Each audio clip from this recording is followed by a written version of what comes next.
C'est très important, je crois, de voir que lorsque nous pensons, finalement, nous ne pensons jamais seuls. Bonjour à vous, c'est Pascal Claude. Tout de suite, de la schizophrénie numérique et des courts-circuits, c'est avec nos deux invités, Anne Alombert et Étienne Klein. Bonne écoute. Dans quel monde on vit ? Qu'en disent nos invités de nos sociétés où tout doit être étiqueté et si possible bien rangé? Anne Alombert, vous êtes philosophe, enseignante, chercheuse en philosophie contemporaine à l'Université Paris 8 et membre en France du Conseil national du numérique.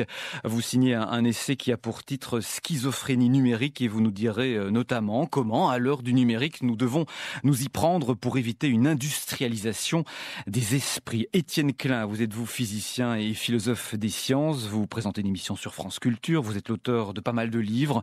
Le dernier a pour titre Court-circuit et il fait justement l'éloge du mélange et du décloisonnement entre les différentes disciplines. Est-ce que vous savez pourquoi, Étienne Klein, l'être humain aime découper le réel en petits morceaux ? Je pense que si on veut comprendre le réel, il faut commencer en effet par le décomposer en petits morceaux, essayer de les comprendre individuellement, mais on oublie souvent, quand on a fait ce travail qui est très efficace, qui donne des résultats, on oublie ce qu'on appelle la remontée synthétique, c'est-à-dire à la fin, il faut quand même pouvoir parler d'autre chose que du petit segment qu'on a étudié. Il ne s'agit pas de promouvoir l'interdisciplinarité à tout crin, c'est simplement une question pour moi de cohérence intellectuelle. Par exemple, j'ai le plaisir d'être avec une philosophe, il y a des mots qui sont communs à la science et à la philosophie. Oui. Par exemple, les physiciens parlent du temps depuis Galilée et Newton, et les philosophes parlent du temps depuis encore plus longtemps. Et donc, il y a des questions qui germent spontanément. Est-ce qu'un physicien qui parle du temps parle de la même chose qu'un philosophe ? Si la réponse est non, pourquoi c'est le même mot ? Et si la réponse est oui, est-ce qu'ils en disent les mêmes choses ? Et c'est là que les choses deviennent vraiment intéressantes à discuter. Ouais, vous nous invitez, comme vous l'écrivez, à pratiquer l'impur. Qu'est-ce que ça permet, en fait, de pratiquer l'impur ? Ça permet justement de créer ce que Michel Serres appelait des courts-circuits. Et quand on court-circuite comme ça des discours, quand on s'interroge sur le sens des mots, qui peut être différent selon le point de vue d'où on parle, la réflexion se met en marche. Et donc, de temps en temps, je pense, c'est pas systématique, mais de temps en temps, il faut accepter de discuter avec des gens qui travaillent sur des sujets différents pour voir s'il y a des connexions possibles. Parfois, il n'y en a pas, il ne faut pas insister. Et parfois, en fait, ça donne des discussions passionnantes. Anne Alombert, pratiquer l'impur, c'est une démarche qui vous intéresse, vous ? Oui, beaucoup, effectivement, puisque moi, je ne crois pas beaucoup à la pureté de manière générale. Je crois que les choses sont toujours mélangées, comme vous le disiez tout à l'heure. Il y a un philosophe, Henri Bergson, qui parlait beaucoup de cette question de la réalité est toujours mélangée. En fait, elle est jamais pure. Je crois qu'effectivement, là où il y a véritablement de la signification qui émerge, c'est quand on reprend synthétiquement un cheminement et puis quand on confronte aussi des points de vue qui viennent de différents endroits. La philosophie aujourd'hui ne peut plus être une discipline de spécialistes, me semble-t-il. Elle doit quand même se nourrir d'un certain nombre de pratiques, de démarches scientifiques, que ce soit dans le champ des sciences physiques, naturelles, des sciences exactes ou bien des sciences humaines. Et sans ça, elle reste une sorte de spéculation un petit peu vaine, j'ai envie de dire. Donc effectivement, je pense que c'est nécessaire, ce genre de démarche transdisciplinaire. Anne Alombert et Étienne Klein, vous êtes nos invités cette semaine et nous poursuivons avec vos temps forts de l'actualité. Qu'est-ce qui vous a marqué en particulier ces derniers jours ? Anne Alombert, d'abord, dites-nous. Je dirais que ce qui me marque depuis un certain temps, ce sont, disons, les différentes déclarations autour des modèles de langage et des innovations en termes d'intelligence artificielle. Donc, dernièrement, le discours de Sam Altman devant le Congrès américain qui appelait les pouvoirs publics à prendre la mesure de la situation, alors que c'est lui-même qui, avec son entreprise, a lancé de manière très massive ce dispositif ChatGPT dans les sociétés.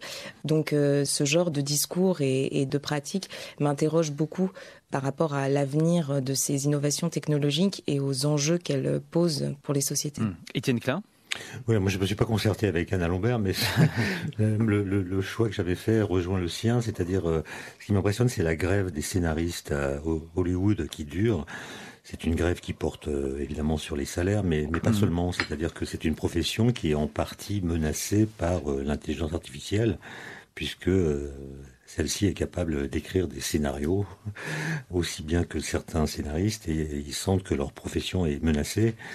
Et donc voilà, quand j'étais plus jeune, je pensais que c'était les métiers manuels qui étaient menacés par le numérique, par les robots, et on voit qu'il y a des professions, disons, intellectuelles, qui sont à la fois aidées et menacées par ces outils, et ça concerne évidemment beaucoup d'entre nous.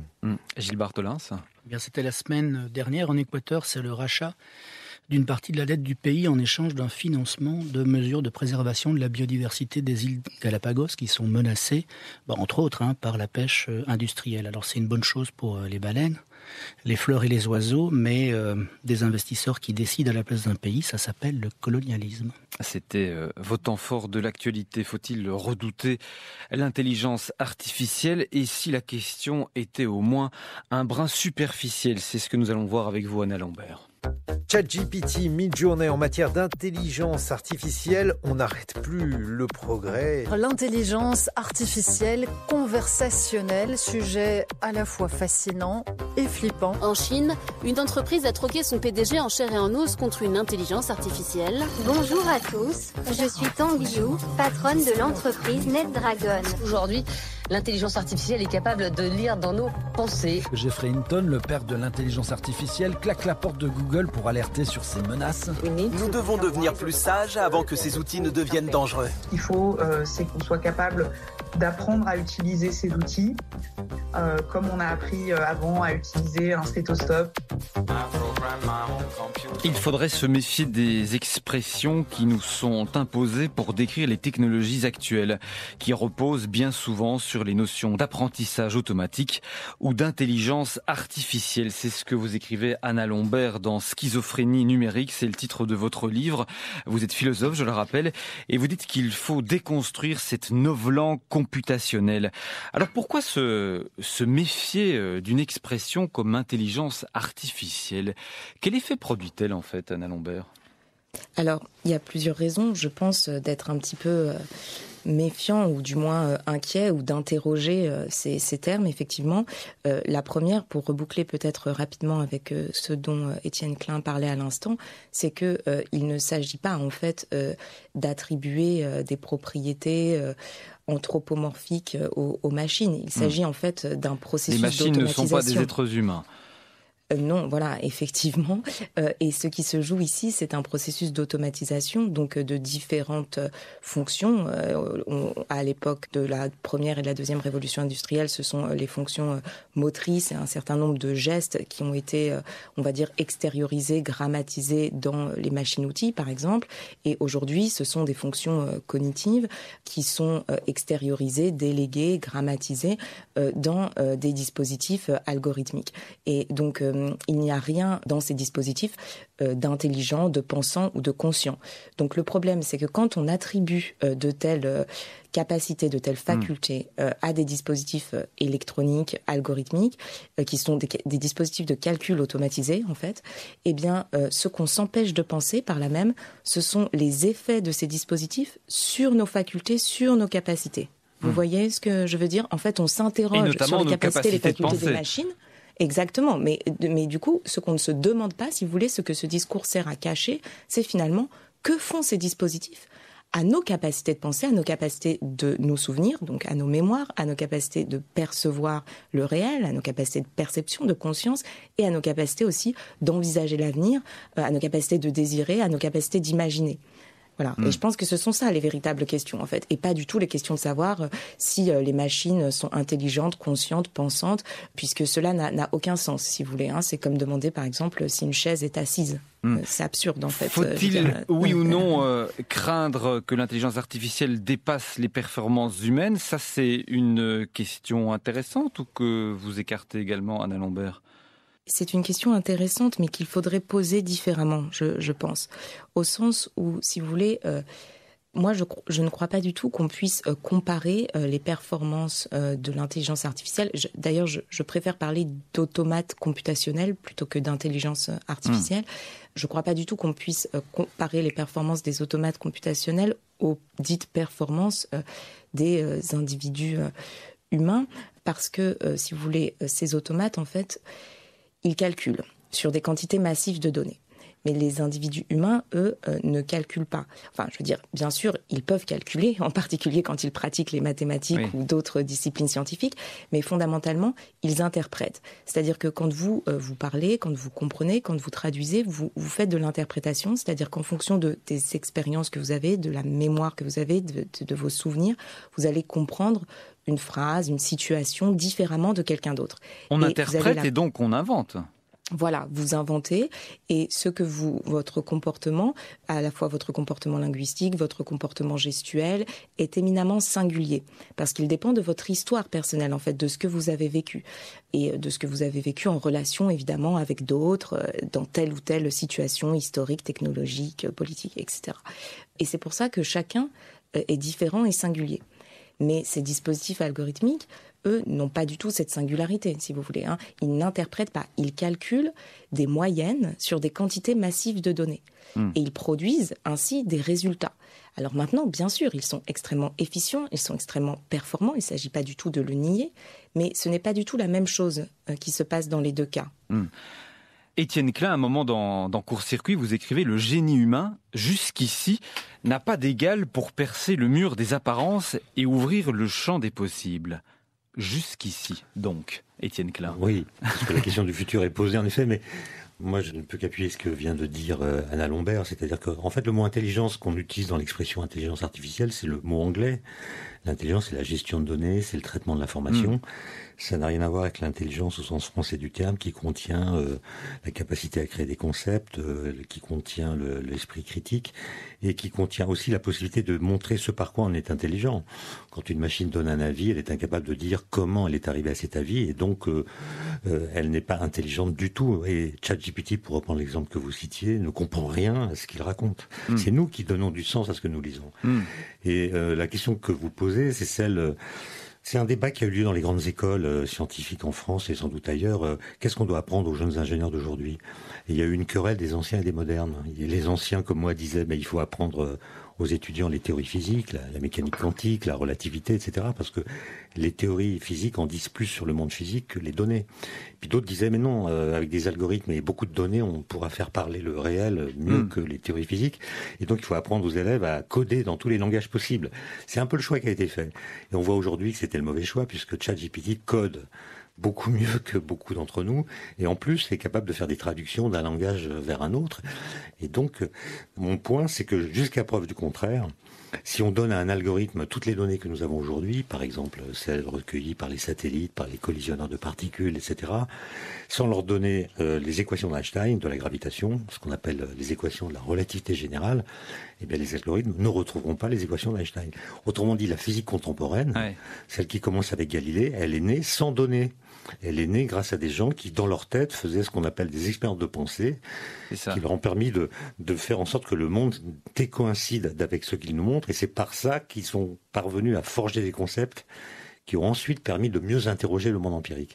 Et ça, les machines ne le font pas. Et donc, pour moi, jusqu'ici, l'intelligence de Galilée qui a compris que tous les corps tombent à la même vitesse dans le vide, ce qui n'est pas ce qu'on voit puisqu'on ne fait pas le vide autour de nous, l'intelligence de Galilée surpasse les machines d'aujourd'hui. Anna Lombert, la question des enjeux psychiques liés au numérique, elle est fondamentale pour vous. Le numérique, tel qu'il est aujourd'hui, tel qu'il est pensé, fabriqué, il nous fait perdre la tête en quelque sorte ?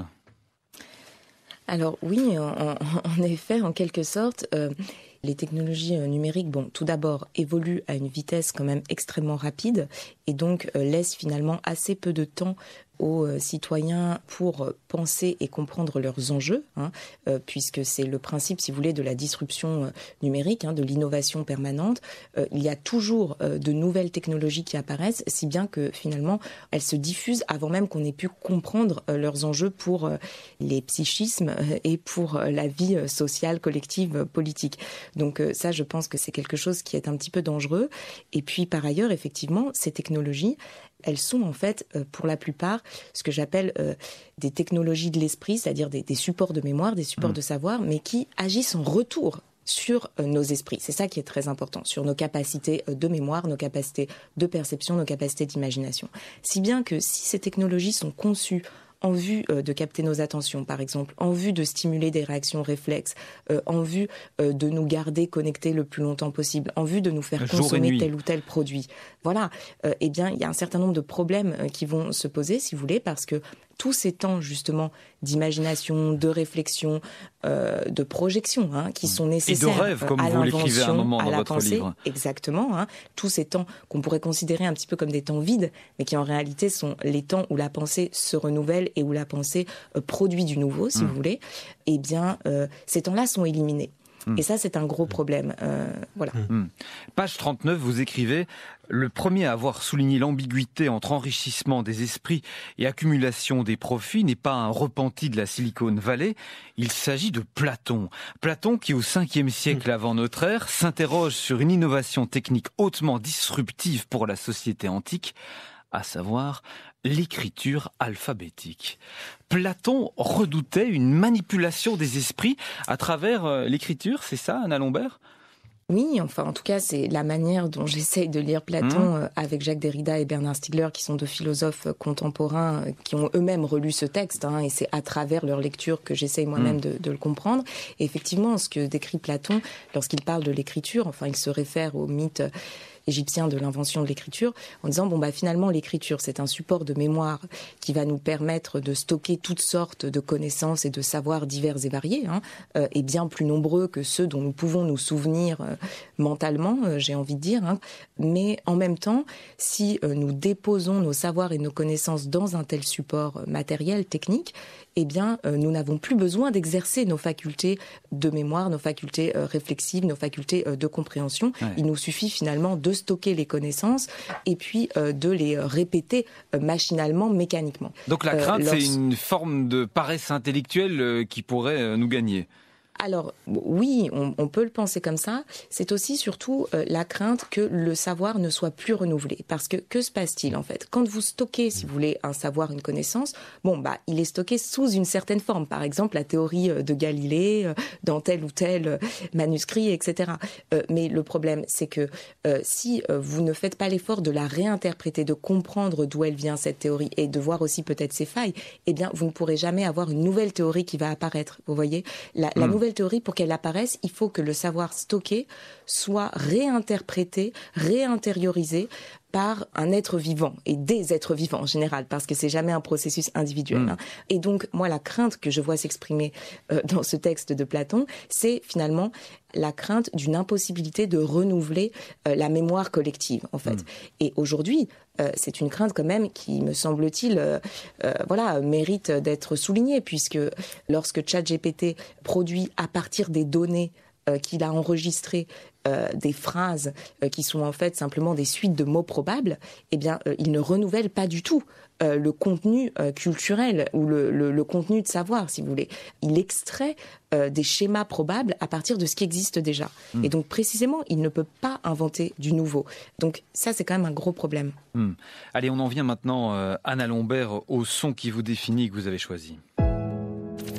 Ce qu'il faut bien comprendre d'abord, c'est que l'intelligence artificielle a changé profondément et aujourd'hui c'est une intelligence artificielle réticulaire qui peut produire de la bêtise artificielle. Amazon vous sert à acheter des bouquins, Google vous sert... en fait, c'est vous qui servez Amazon et c'est vous qui servez le business model de ces entreprises. Progressivement, ils vous inscrivent sur un modèle qui est un rail. Ils vous transforment en élément calculable, c'est-à-dire qu'ils éliminent votre singularité.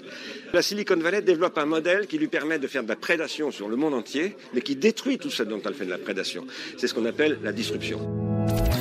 C'est le philosophe Bernard Stiegler. En 2017, il disait que l'intelligence artificielle doit créer de l'espérance. Stiegler, que vous citez à plusieurs reprises dans votre livre. Et d'ailleurs, vous expliquez à un moment que votre pensée n'est pas tout à fait votre pensée, parce qu'en fait, d'autres esprits la constituent, et notamment ceux d'auteurs que vous avez lus, dont Bernard Stiegler. Stiegler serait une sorte de co-auteur, Anna Lombert ? Non, je dirais pas ça, mais je dirais qu'en fait, c'est très important, je crois, de voir que lorsque nous pensons, finalement, nous ne pensons jamais seuls. Nous pensons toujours avec des fantômes, en quelque sorte, qui sont les auteurs que nous avons lus, qui sont les personnes avec qui nous avons échangé, qui ont constitué, en fait, notre pensée. Et certains pensent avec ChatGPT aujourd'hui. Voilà. Et le problème, alors, certains pensent avec ChatGPT, je ne sais pas s'ils pensent vraiment, ou bien s'ils délèguent leur faculté de penser, et si finalement, ils se contentent de passer des commandes, si vous voulez. Penser, c'est pas du tout passer une commande. C'est être habité par, des spectres, et avoir besoin d'extérioriser et de partager des questionnements, des désirs, des attentes, des inquiétudes aussi. Penser, c'est être habité par des spectres. Oui, je crois, en partie. Enfin, si vous voulez, ça peut sembler un petit peu étrange comme déclaration, mais si vous voulez, si nous pouvons penser, si vous voulez, c'est pas seulement parce que nous sommes des êtres conscients, intelligents, cognitifs, etc. C'est aussi parce que nous avons un inconscient. Nous rêvons, nous désirons, et c'est ça aussi qui forme nos capacités de penser. Et c'est ce qui est éliminé à travers un certain nombre de dispositifs de calcul automatisés. Donc, je crois que c'est important de le souligner. À Bernard Stiegler, vous lui empruntez notamment sa notion d'industrialisation des esprits. L'industrialisation des esprits, c'est ce qui nous guette, Anna Lombert ? Alors, oui, dans une certaine mesure. En fait, ce que j'entends par là, encore une fois, c'est mon interprétation de ce terme. Mais moi, ce qui me semble important dans cette expression, si vous voulez, c'est de bien voir que l'esprit, en fait, c'est pas quelque chose qui se situe uniquement dans notre cerveau ou dans notre tête, entre guillemets.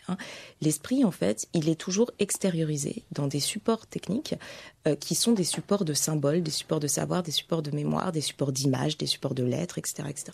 Et donc, quand ces supports deviennent industriels, ce qui est le cas aujourd'hui, puisque le numérique, c'est une industrie, eh bien, il y a un risque, si vous voulez, que l'esprit lui-même soit industrialisé au sens où il devienne une sorte de ressource qui va être exploitée par des entreprises qui vont en tirer du profit.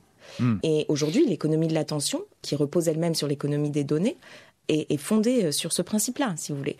Il s'agit de capter les attentions des utilisateurs, de les revendre à telle ou telle entreprise qui vont les cibler avec des messages publicitaires, etc., etc. Donc c'est bien nos attentions, nos consciences, nos esprits qui sont la ressource économique. Et donc nous allons vers une incapacité de penser ?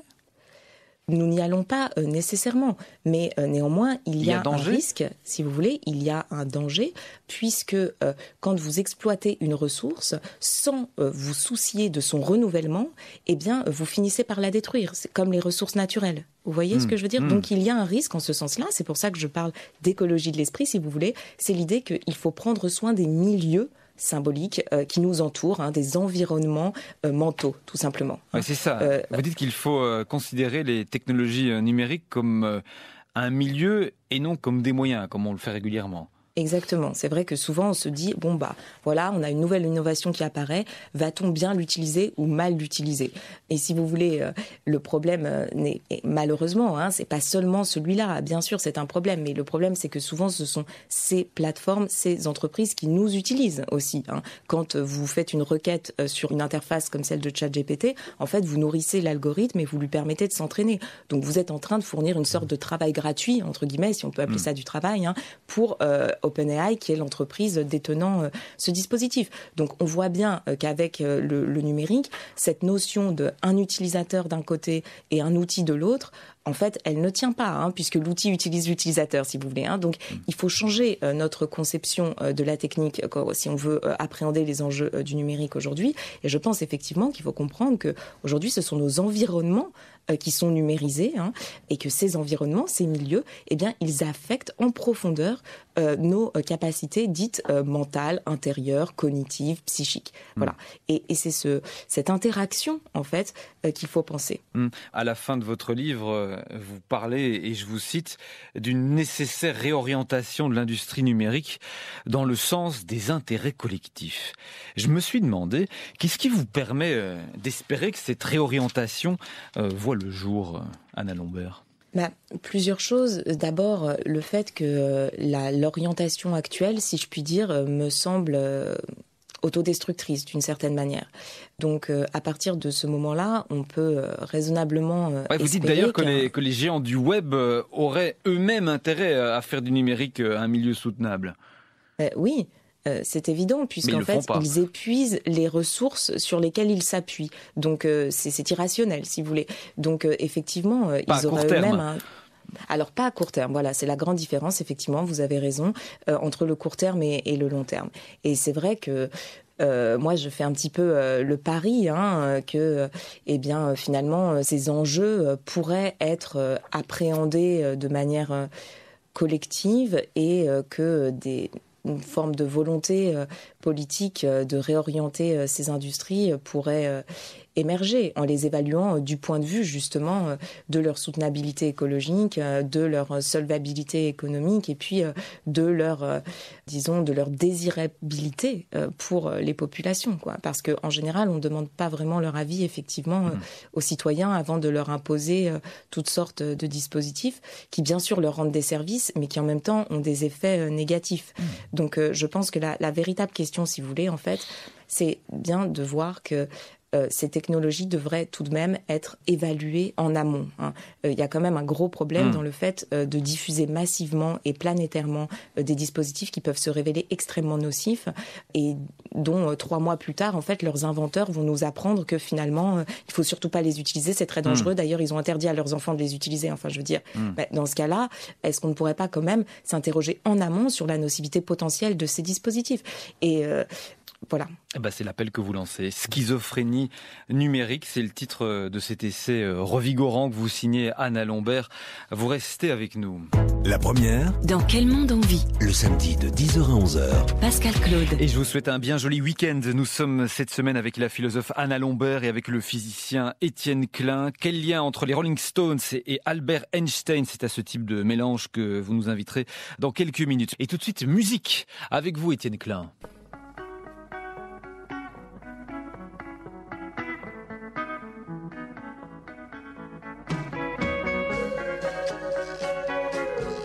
Qu'est-ce qu'on écoute ? C'est à moi que vous posez la question. Oui. C'est une chanson des Rolling Stones qui s'intitule Give Me Shelter, donne-moi un abri, donnez-moi un abri. Que ressentez-vous ? Je sais pas, ça me fait un peu d'effet, surtout quand il la joue en concert. Avant, il passait des images de la guerre du Vietnam. On voyait des bombardiers qui lâchaient des bombes au napalm, mais c'était le fond visible de la chanson. Et cet été, je les ai revus et ils mettaient des images de l'Ukraine. Sous les bombes russes, et à chaque fois ça fait comprendre ce que veut dire être sous un bombardement. Et ce son, c'est le son qui vous définit. Pourquoi ? Pour les raisons que je viens de dire, ça me je crois que c'est la première chanson des Stones que j'ai entendue, et aussitôt elle m'a fait un effet qui se renouvelle à chaque fois que je la réécoute. Court-circuit, c'est le titre de votre nouveau livre. Vous y pratiquez donc le mélange et l'impur. Et dans votre chambre d'ado, il y avait un poster des Stones, un poster entouré de 2 portraits d'un certain Albert Einstein. Il semble incongru et potentiellement stupide d'associer le père de la théorie de la relativité et le plus grand groupe de rock du monde. C'est ce que vous écrivez et vous nous démontrez qu'en fait, ils appartiennent au même monde. Premier indice, c'est qu'Einstein et les Stones, ils tirent la langue, Étienne Klein. Einstein, vous savez, il a tiré la langue le jour de ses 72 ans. Il était traqué par les photographes alors qu'il venait de fêter son anniversaire dans un restaurant à Princeton, et l'un des photographes l'a flashé au moment où il tirait la langue parce qu'il ne supportait pas les injonctions, en l'occurrence celle des journalistes qui réclamaient qu'il fasse un sourire. Et il a utilisé ensuite cette photo comme carte de vœux jusqu'à sa mort en 1955. Et comme vous le savez, le logo des Stones, c'est une langue plus arrondie que celle d'Einstein. Mais la question est de savoir si John Pash, le designer qui a conçu ce logo, s'est laissé inspirer par l'image d'Einstein. C'est une question ouverte. Et puis il y a aussi les noms. Einstein en allemand, ça veut dire une pierre. Stones en anglais, ça veut dire des pierres. Et ce qui m'a intéressé surtout, c'est, je l'ai découvert dans mon enquête, c'est qu'Einstein, quand il a quitté l'Europe pour de bon en octobre 1933, après avoir passé plusieurs mois en Belgique, comme vous le savez, à Coq-sur-Mer, un petit village au bord de la mer du Nord, il a décidé de faire une escale à Londres et il a donné sa dernière conférence en Europe. Il l'a prononcée en anglais au Royal Albert Hall, donc une grande salle de Londres. Et j'ai appris que les Stones ont donné un de leurs premiers concerts londoniens dans cette même salle 30 ans plus tard, en 1963, ils avaient 19 ans à l'époque. Et j'ai trouvé cette rencontre dans l'espace-temps à des moments différents entre ce groupe et ce grand esprit plutôt éclairante. Ensuite, il y a des choses à dire sur la non-séparabilité quantique. Enfin, je ne vais pas rentrer dans les détails, mais les Stones, c'est un groupe qui représente une totalité qui est davantage que la somme de ses parties. À chaque fois que l'un des musiciens du groupe a tenté une carrière solo, que ce soit Keith Richards ou Mick Jagger, ça a été une sorte de fiasco. Ils n'existent qu'ensemble. C'est ça. Ouais. Et quand on voit l'un d'entre eux, on pense aux autres. Donc c'est vraiment une illustration de ce qu'en physique on appelle l'intrication quantique, à laquelle Einstein ne croyait pas. C'est ça qui est intéressant. Écoutons à présent cette voix. Et là, je voudrais vraiment que tous mes auditeurs m'écoutent vraiment là, maintenant. Un accent inimitable et une voix chantante, celle du philosophe Michel Serres. Et c'est lui qui vous a donné en fait l'idée du titre de votre livre. Le disparate a des vertus que la raison ne connaît pas. L'invention naît parfois du mélange des genres, des courts-circuits. C'est donc ce qu'écrivait Michel Serres que vous citez en ouverture de votre essai. Est-ce que comme Michel Serres, vous pensez avec vos pieds, Étienne Klein ? Quand je fais de l'alpinisme, oui, je pense avec mes pieds. Oui. Et avec mes mains, il y a une sorte de lien qui se crée entre les pieds et les mains quand on grimpe une paroi. Et Michel Serres a découvert l'alpinisme sur le tard. Il l'a regretté, d'ailleurs, il aurait aimé commencer plus tôt. Mais il avait une façon de parler de l'alpinisme qui était absolument éblouissante. Il disait que les guides de haute montagne lui avaient appris à marcher et à se tenir droit. Et il disait « Qu'avez-vous fait, ma mère ?» Il attendait que sa mère lui fasse cet enseignement. En fait, il a appris à marcher, à se tenir droit à plus de 40 ans. Et il avait un grand respect pour les guides de haute montagne qui pensent avec leur corps et donc qui pensent peut-être plus que quand on pense simplement avec son esprit. Vous pensez avec votre corps, vous aussi, Anna Lambert ? Oui, bien sûr. Enfin, de toute façon, moi, c'est vrai que cette dualité entre le corps et l'esprit, je pense qu'il faut la dépasser, mais je suis tout à fait d'accord, évidemment. On pense autant avec ses pieds, ses mains, sa bouche, ses yeux, etc., que avec une supposée âme immatérielle dont on ne sait pas très bien ce qu'elle est. En vérité, nous sommes des organismes vivants augmentés de toutes sortes de supports techniques, et c'est pour cette raison que nous pensons. Vous évoquez, et c'est très touchant, Étienne Klein, la mort de votre frère aîné, Pascal. Vous lui rendez hommage dans votre texte en démontrant que faire et penser, ce sont deux activités liées. Oui, qu'on a tendance à séparer. Mon frère aîné avait 1 an de plus que moi. Et il était en quelque sorte mon antiparticule, au sens où il n'aimait pas l'abstraction, il n'aimait pas les équations. Et donc il a été assez rapidement en échec scolaire. Alors qu'il avait une intelligence du corps et des mains notamment. Il pouvait réparer n'importe quel objet technique. Vous parlez de sa pensée manuelle. Oui, il avait une pensée manuelle. Il apprenait par corps et non pas par cœur. Et c'est une intelligence très particulière qui a été mal reconnue à l'époque par, disons, le système éducatif, et il en a énormément souffert. Et ça m'a donné l'idée du livre, c'est-à-dire pourquoi est-ce qu'on a tendance à séparer la pensée et l'action, alors qu'elles peuvent être conjointes, et que l'intelligence qui a tendance à être mesurée par le diplôme, en fait, peut se montrer d'autres façons. Il y a un spectre de l'intelligence, il y a différents types d'intelligence, mais notre esprit... Je ne sais pas si Anne est d'accord pour que j'emploie ce terme, mais notre esprit, dès lors qu'il a pris acte d'une différence entre deux choses, d'un écart entre A et B, se pose immédiatement la question, est-ce que A est mieux que B ou est-ce que A est moins bien que B? Autrement dit, dès qu'on pense à un écart, on pense une hiérarchie. Et non, il y a des différentes intelligences qu'on n'a pas à classer, elles sont comme ça, et on peut les faire jouer ensemble d'une façon qui peut être très harmonieuse. Et je regrette que souvent, dans le système éducatif, on essaie de déterminer quel type de cerveau a l'élève. Est-ce qu'il est plutôt scientifique? Est-ce qu'il est plutôt manuel ou intellectuel? Enfin, je pense que les cerveaux ne sont pas si différents que cela, que les différentes intelligences ne puissent y cohabiter paisiblement. Vous souffrez apparemment, Étienne Klein, de bigorexie. C'est grave? Oui, il paraît que c'est grave. C'est une nouvelle maladie mentale qui a été inscrite dans le DSM. On apprend récemment. plein de mots ce matin. Oui. Big, c'est l'anglais grand, et orexie, c'est l'appétit. Alors, c'est pas un grand appétit de nourriture, c'est plutôt un grand appétit de mouvement, c'est-à-dire, c'est un terme qui désigne le fait de s'adonner de façon excessive à l'activité physique, Alors moi, j'accepte tout à fait ce diagnostic. Je suis donc un malade mental et je ne remets pas ça en cause. Mais je m'interroge. C'est parce que vous avez besoin d'efforts pour penser ? D'efforts physiques ? Moi, ce que je remarque, c'est que les efforts physiques prolongés changent l'état d'esprit. C'est-à-dire qu'il y a des formes de pensée qui se révèlent alors qu'on ne peut pas avoir sans avoir pratiqué un effort de ce type-là. Moi, je suis incapable de pratiquer ce qu'on appelle la méditation, par exemple, mais je remarque qu'après avoir fait l'ascension d'une montagne, quand on redescend, que le chemin devient plus facile, on a une espèce d'ouverture d'esprit qui ressemble à une forme de méditation, si j'ai bien compris les traités que j'ai lus à ce sujet. Et pour moi, elle est très précieuse. C'est-à-dire que c'est un ressourcement, comme disait Anne tout à l'heure. C'est-à-dire qu'on renouvelle sa façon de penser. Évidemment, on a passé plusieurs heures, voire plusieurs jours, en n'étant absolument pas connecté à quelque objet technique que ce soit. Et ça produit un reset. Ça produit un éclaircissement dans la pensée qui est, pour moi, très, très important. Et le terme dont je regrette qu'il n'apparaisse pas dans le DSM, c'est la smallorexie. C'est-à-dire l'appétit excessif pour le canapé, pour la plage, pour la bière, pour toutes les activités passives. Par exemple, regarder des séries. Moi, j'ai des étudiants dans mon labo qui passent des heures et des heures à regarder des séries.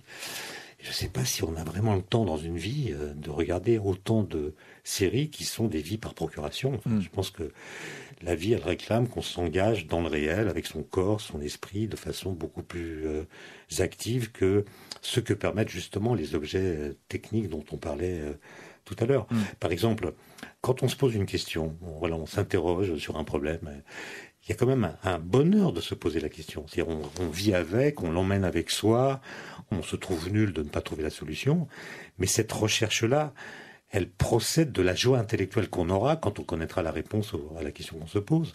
Mais si aujourd'hui, dès qu'on a une question, on se précipite sur Google pour avoir la réponse, ou bien sur ChatGPT pour avoir toutes les informations à ce sujet, on se prive de la joie de connaître à l'issue d'une interrogation qui fait tout le sel de la chose. Et moi, je me souviens avoir passé des semaines et des semaines, quand j'étais étudiant, à chercher la réponse à une question, à trouver les articles, etc.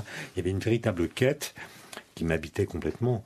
Et aujourd'hui, si j'étais plus jeune aujourd'hui et étudiant, j'irais directement sur ChatGPT et j'aurais un rapport à la connaissance qui serait un rapport de pure consommation, sans jouer une part active dans le processus, autre que d'avoir tapé quelques touches sur mon clavier. C'est grave, cette connaissance, cette consommation de la connaissance ? Je ne sais pas si c'est grave, en tout cas c'est une mutation anthropologique, ça change le rapport que nous avons avec la connaissance, avec la vérité. Ça change aussi, à mon avis, le statut qu'on accorde à la science. Pendant très longtemps, le fait d'être scientifique donnait un avantage dans le maniement des objets techniques. Mais les objets dont on a parlé tout à l'heure avec Anne, donc les ordinateurs, les smartphones, etc., sont des objets extrêmement complexes, évidemment, mais d'un usage très facile.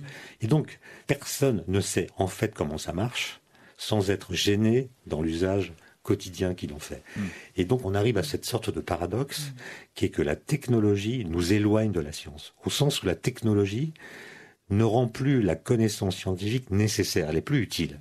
Elle est pratiquement inutile en pratique, et donc elle devient secondaire. On peut s'en passer, en fait. Et ça m'inquiète un petit peu, parce que la diffusion des connaissances scientifiques stagne, voire régresse, et que ce qu'on appelle la vulgarisation est une sorte d'échec relatif, qui d'ailleurs tourmentait beaucoup Michel Serres dans les dernières années de sa vie. Une question encore, Étienne Klein. Vous parlez dans votre livre du philosophe, mathématicien et résistant Jean Cavaillès. Sa vie était pour lui moins importante que ses combats. Et vous écrivez qu'il est des valeurs supérieures à la vie. Est-ce que vous connaissez, vous, des valeurs supérieures à votre propre vie ? Laissez-moi réfléchir. C'est quand même une question grave. Est-ce que je pourrais répondre plus tard ? Pour l'instant, je ne sais pas quoi dire. Non, en tout cas, j'essaie de ne pas vivre par procuration. Voilà, c'est ça que j'ai compris. J'ai eu la chance, quand j'avais 30 ans, d'être condamné à mort par les médecins, qui heureusement se sont trompés. Mais j'ai vécu pendant quelques mois en pensant que ça n'allait pas durer longtemps. Et c'est une leçon que je garde sous forme de trauma, sans doute, mais qui fait que j'ai pas du tout envie de me laisser vivre. Voilà, je vis. Laissez-vous gagner en tout cas par les étincelles des courts-circuits que vous propose Étienne Klein dans son nouveau livre qui s'appelle donc Court-circuit. Vous restez avec nous. Dans Quel monde on vit ? Sur la première. Et c'est bien sympa de vous savoir là. Nos invités partagent maintenant avec nous leurs frissons. Anna Lombert, nous écoutons le son qui vous procure des frissons. Brazil, where hearts were entertaining June. C'est un extrait de la bande originale du film Brazil, film de Terry Gilliam. Vous savez pourquoi ça vous fait frissonner, Anna Lombert ? Oui, mais je pense qu'en fait, je l'associe beaucoup, cette musique, effectivement, au film, parce que je l'ai découverte dans ce film, et puis qu'en fait, elle parcourt tout le film avec diverses variations. Et ce film, pour les personnes qui ne le connaissent pas, c'est un film un petit peu dystopique, même très dystopique. Oui. Et dans lequel le personnage principal, en fait, s'échappe d'une certaine manière du monde dans lequel il vit et dans lequel il n'arrive plus du tout à vivre, tout simplement, ou dans lequel il n'arrive plus du tout à exister. Et il cherche un peu d'infini, justement. Et tous les moments où il rêve, où il trouve de l'infini dans ce monde fini et désespérant, ils sont accompagnés, en fait, par cette musique. Donc, voilà. Et nous poursuivons avec votre son frisson, Étienne Klein.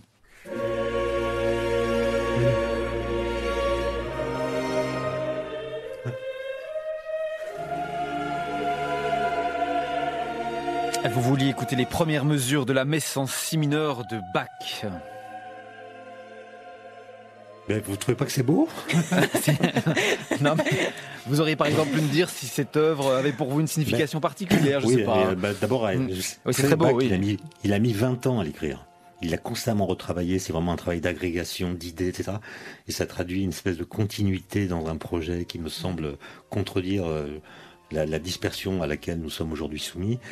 Et puis surtout, moi, mon père, il adorait Bach et il nous a initiés à Bach. On était 7 enfants. Transmission. Et quand il passait un morceau de Bach, mon père est mort cet été, c'est aussi pour ça que d'une certaine façon je lui rends hommage. Quand il passait un morceau de Bach, on n'avait plus le droit de bouger. On devait écouter cette musique religieusement, comme si on était à la messe, alors qu'on était à la maison. Allez, avant de se quitter, nous vous divulguons nos suggestions culturelles pour ce week-end. Gilles Bartholin d'abord. Alors c'est un livre, et ce livre, on y arrive interpellé, on en sort charmé. L'auteur Thomas Wharton, un Canadien de l'Alberta, le titre La Messagère, en anglais The Book of Rain. C'est une sortie mondiale en ce mois de mai. C'est de la science-fiction, mais plutôt un envoûtement, une éco-fiction où les oiseaux finissent par raconter aux hommes le mythe de leur propre chute. C'est aux éditions Rivage. Étienne Klein. Alors moi, c'est un festival qui se déroule au bord de la Loire en France, La Charité-sur-Loire. Ça s'appelle le Festival du mot, où les gens font des conférences autour d'un mot. Ouais. J'ai eu la chance d'y intervenir hier sur le thème de l'origine de l'univers. Et l'obligation que j'avais était de distiller des anagrammes. Ce que vous adorez dans faire. Mon propos. Voilà, donc j'ai pu dire que l'origine de l'univers a pour anagramme un vide noir et grésille. Joli. Et puis l'origine du monde, ça donne la religion du démon, c'est marrant. Anna Lombert. Moi, j'avais envie de conseiller un livre de Paul Valéry qui s'appelle « Regard sur le monde actuel et autres essais », qui est un livre qui regroupe plusieurs textes de Paul Valéry qui datent des années 30. Entre 1930 et 1940, on va dire. Et il y a un texte dans ce livre notamment qui s'appelle « La liberté de l'esprit », dont je me suis beaucoup inspirée. Ouais, l'ouverture de votre essai, en fait, voilà, et qui, à mon avis, nous parle beaucoup de notre actualité, même si ce n'est plus très actuel au sens historique du terme. Je crois que c'est actuel au sens, on va dire, philosophique du terme. Et de mon côté, je vous conseille le dernier livre de François-Henri Désérable. C'est le récit de 40 jours en Iran, un périple réalisé alors que le pays est quasi verrouillé et sous très haute tension après la mort de Mahsa Amini. L'écrivain français a pris des risques en se rendant sur place, mais ce qu'il nous fait ressentir avant tout, c'est le courage des Iraniennes. Elles sont prêtes à tout pour défendre la liberté. Ça s'appelle L'usure d'un monde et c'est signé donc François-Henri Désérable. Je vous signale au passage que je le recevais mardi dans Matin Première. Allez y jeter une oreille si ça vous dit, et à lire aussi les livres de nos invités, Schizophrénie numérique d'Anna Lombert et Court-circuit d'Étienne Klein. Merci à tous les deux d'avoir été avec nous. Merci à vous et bonne journée. Merci beaucoup. Bonne journée. Merci à vous Gilles. Merci Pascal. Bonne journée. Dans Quel monde on vit ? Sur la première.